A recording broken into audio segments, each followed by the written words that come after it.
Hello, हमें question given है। हमें दिया गया है कि यदि वेक्टर ए वेक्टर बी दो सदिश हैं जिनका परिमाण आपको एक गिवन है और उनके बीच का कोण 120 है, तो ए और वेक्टर बी, अब फिर से यही पूछ लिया हमसे, तो ये नहीं होगा। यहाँ पे हो जाएगा vector B and vector B minus vector A के बीच का एंगल। इनको नहीं लिखना। ठीक है, ये करेक्ट। के बीच का कोण हमें बताना है। तो अब हम देखते हैं कैसे करेंगे सॉल्व। तो हमें पता है दोनों के बीच का कोण कैसे निकालते हैं। यदि आपको ये पता है ना, सारे इसी से निकलते हैं फॉर्मूले। ए डॉट बी इक्वल क्या होता है, वेक्टर ए का मैग्नीट्यूड वेक्टर बी का मैग्नीट्यूड कॉस थीटा। ठीक है, तो कॉस थीटा निकालना चाहो तो vector A dot vector B upon में वेक्टर ए का magnitude divided by vector B का मैग्नीट्यूड, ये निकल जाएगा कॉस थीटा। तो देखते हैं वेक्टर ए और वेक्टर बी का मैग्नीट्यूड कितना है, 1 है। और दोनों के बीच का डॉट प्रोडक्ट हमें नहीं पता, तो vector A dot vector B upon में दोनों का मैग्नीट्यूड 1 मल्टीप्लाई 1 है और ये हो जाएगा कॉस 120। तो कॉस 120 कितना होता है, कॉस 120 होता है, इसे लिख सकते हैं कॉस 90 प्लस 30। और 90 प्लस 30 हो जाएगा अपना कोसाइन 30। साइन 30 वो भी माइनस का, माइनस साइन 30 कितना होता है, साइन 30 हो जाएगा 1/2, मतलब माइनस का 1/2, और ये हो जाएगा vector A dot vector B upon में 1। ठीक है, तो हम सिंपली बोल सकते हैं कि vector A dot vector B equal to में -1/2 आ गया। ठीक है, अब अब हमें जो निकालना है वो देखते हैं। इस फॉर्मूले पे अप्लाई कर देते हैं। इस फॉर्मूले पे रखे हमें क्या निकालना है, कॉस थीटा।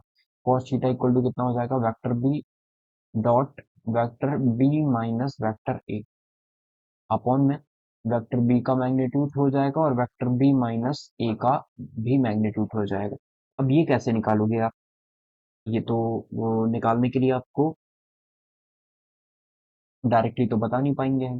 ठीक है, तो इसको हम निकालते हैं, वेक्टर बी माइनस ए का मैग्नीट्यूड निकाल देते हैं। वो कैसे आता है, आपने यदि vector A minus vector A का स्क्वायर कर दिया, ठीक है, इस मैग्नीट्यूड का स्क्वायर कर दिया, मतलब स्क्वायर कर दोगे तो वो मैग्नीट्यूड में ही आ जाता है, क्योंकि डॉट निकालने पे मैग्नीट्यूड ही आता है। तो vector B minus vector A का डॉट निकाल लिया दो बार या स्क्वायर कर दिया, तो कितना होगा, वेक्टर बी का स्क्वायर प्लस वेक्टर ए का स्क्वायर और प्लस का माइनस का vector two vector B into में वेक्टर ए, यही आ जाएगा। और आपको ये पता है वेक्टर बी ए हो या ए बी हो, बात एक ही है, दोनों के आंसर चेंज नहीं होते हैं। तो vector B minus vector A का मैग्नीट्यूड निकल के आ जाएगा, ये कितना आ जाएगा, का स्क्वायर मैग्नीट्यूड ही होगा, बी का स्क्वायर कितना हो जाएगा, 1 का स्क्वायर 1 प्लस वेक्टर ए का मैग्नीट्यूड भी 1 है तो 1 का स्क्वायर 1 माइनस का 2 वेक्टर बी इंटू ए, ये कितना है, ए इंटू बी माइनस का 1/2। तो सेम ही चीज है, तो 2 से 2 कैंसिल हो जाएगा और ये 2 बन गया है और ये बन गया है अपना 2 से 2 कैंसिल और माइनस माइनस प्लस 1, मतलब 3 आ गया है ये। तो हम बोल सकते हैं vector B minus vector A का स्क्वायर जो है वो कितना आ गया है, 3 आ गया है। तो यदि हमें vector B minus vector A निकालना है, इनका मैग्नीट्यूड निकालना है, तो वो कितना आ जाएगा, रूट में 3 आ जाएगा। अब मैग्नीट्यूड हमेशा पॉजिटिव होता है तो प्लस माइनस नहीं लिखेंगे। ठीक है, आई होप आपको ये क्लियर हुआ हो। अब हम वैल्यू पुट करते हैं यहाँ पे, तो इसका आंसर कितना होगा चेक करते हैं।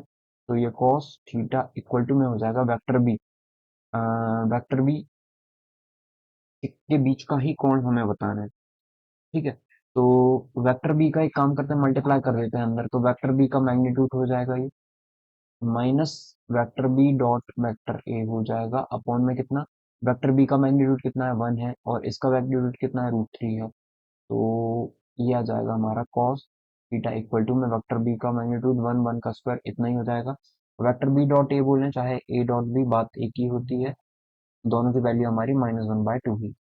तो -1/2 तो +1/2 हो जाएगा और अपॉन में √3 आ जाएगा ये।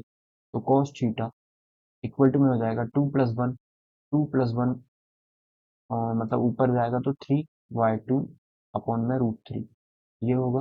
तो cos थीटा इक्वल टू में हो जाएगा 3/2 √3। तो ये √3 इंटू √3 लिख सकते हैं, √3 से एक √3 कैंसिल, तो cos थीटा की वैल्यू कितनी आ गई है, √3/2। अब √3/2 आ गई है, मतलब हम बोल सकते हैं कि cos थीटा, थीटा बताना है हमें, तो ये cos 30 की वैल्यू होती है, तो हम बता सकते हैं कि थीटा जो है हमारा वो कितना आ जाएगा, 30 डिग्री। ठीक है, तो आंसर हमारा कितना है, 30 डिग्री है, आंसर भी गिवन ही है। तो आई होप आपको समझ में आया होगा हमने इस क्वेश्चन को कैसे सॉल्व किया है। और सिर्फ एक प्रॉपर्टी लगी है, डॉट प्रोडक्ट वाली, तो आप सारे एंगल भी इससे निकाल सकते हो, मतलब cos थीटा निकाल सकते हो। आई होप आपको क्लियर हुआ होगा। Your answer will be 30 degree. Thank